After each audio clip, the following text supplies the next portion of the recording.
Giants and Elephants was 2012, Okay, so between by then 2010 and 2012. you're on veteran status. You I'm actually on like super like I'm actually like I'm like the go-to guy. Like, you know, yeah. I got Larry June around me. I'm over here dealing with Mozzy. I got Philthy Rich around me. You know, there's like everybody that became something. Like I was in there I somewhere. was gonna ask about that too, because there was a point where Get Paid, you had like a new wave of artists, Right. right? One of them was Killa Keise. I Killer remember. Keise. I was pushing Killer Keise. I was pushing Larry June. I was pushing Young Nas. I was pushing an artist by the name of Miss Cashley out of Sacramento. I was pushing the Orangutan Gang from Richmond.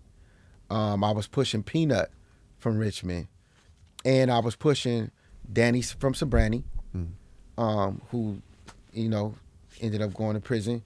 Uh, and who else? Who else was I pushing?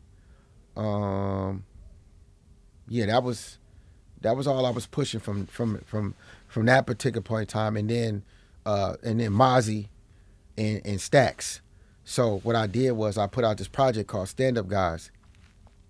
Initially, with the new wave, because I was looking for an artist from Sac to put on, and my homeboy LV, he kept saying, shout out Dave, he kept saying, we gotta fuck with, you gotta fuck with Mozzy. At the time, he was Tim, but you know, the Mozzy was still, you know, it was being created. So I was coming from Frisco, and I was on the freeway. I was talking to Dave, and I'm like, okay, bring him through.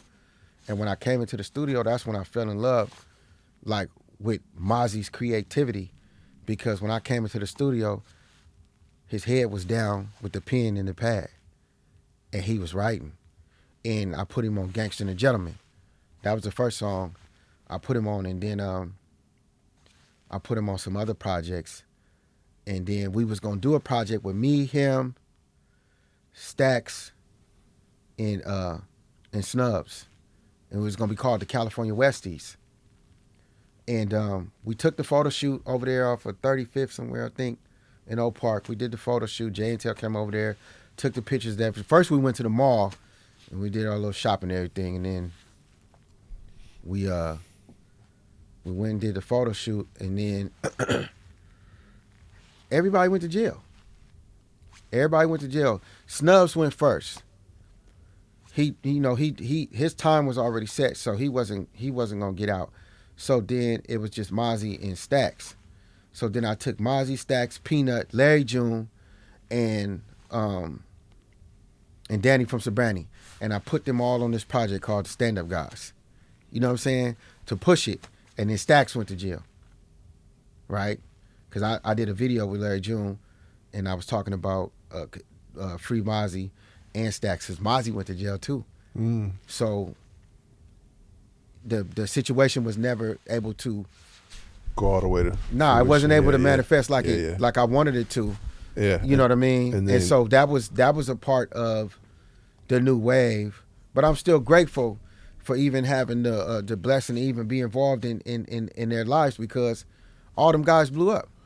Yeah. So you mentioned Larry's pops. You knew Larry's pops. Yeah, it's my guy.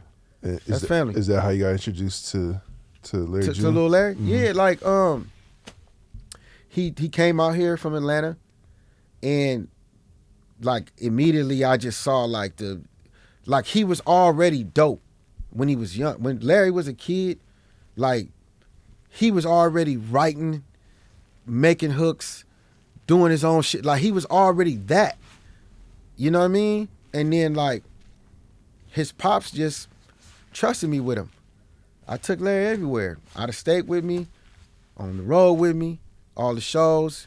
He was hustling with me and his pops, selling Bullys Wit Fullys CDs out the trunk, Mobility CDs out the trunk. Like a lot of the game and the hustle that is at a magnitude that it is with Larry, it came with him being around me and his pops, and the hustling that we was doing and the music that we was putting out. And so, and Larry can contest to this.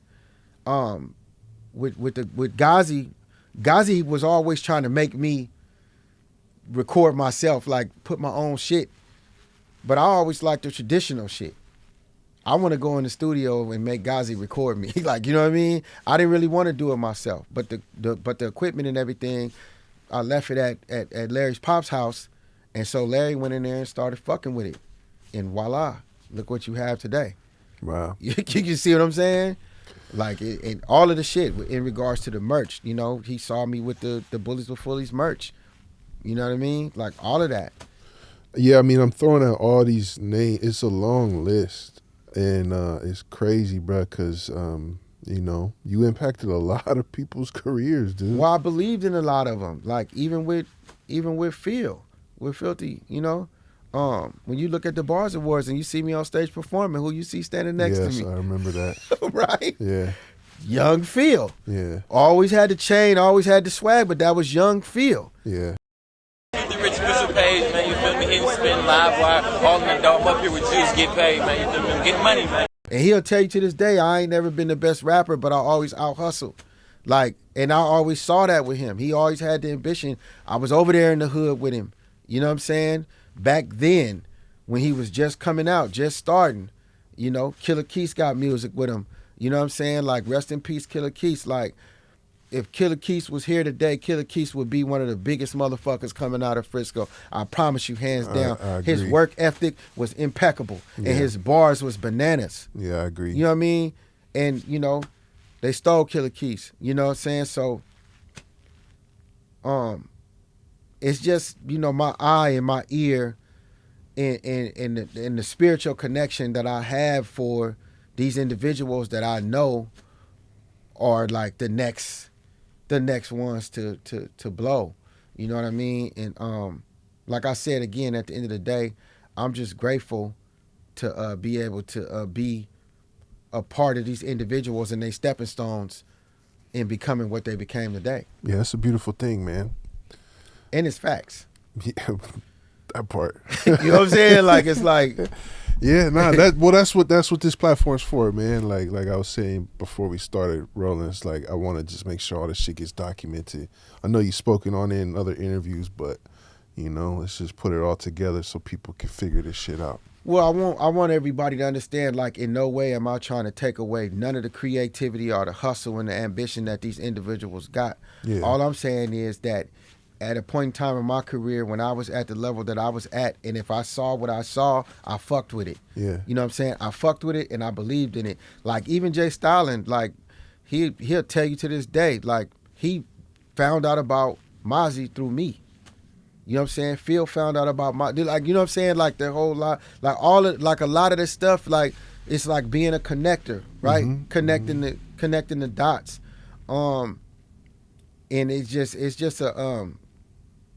an amazing thing to be able to sit back, because I went to the penitentiary and it's a lot happened in 7 years, because when I came home, these dudes is all megastars now.